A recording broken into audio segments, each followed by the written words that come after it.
Pernak-pernik Natal seperti pohon Natal, bola-bola penghias pohon Natal, ornamen salju, lonceng hingga bintang utara mulai ramai dijual.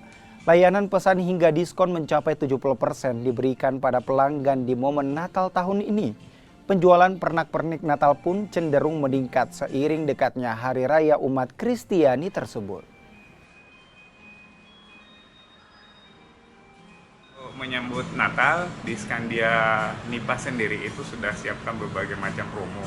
Salah satu yang paling strong itu adalah all item Natal itu kita diskon sampai dengan 70%.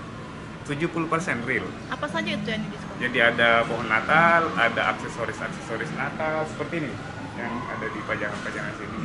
Itu semuanya diskon 70%, real diskon 70%. Ada syarat atau bagaimana? Nggak ada. Dan itemnya banyak, mencakup dari seperti garland, kemudian pohon Natal, boneka-boneka,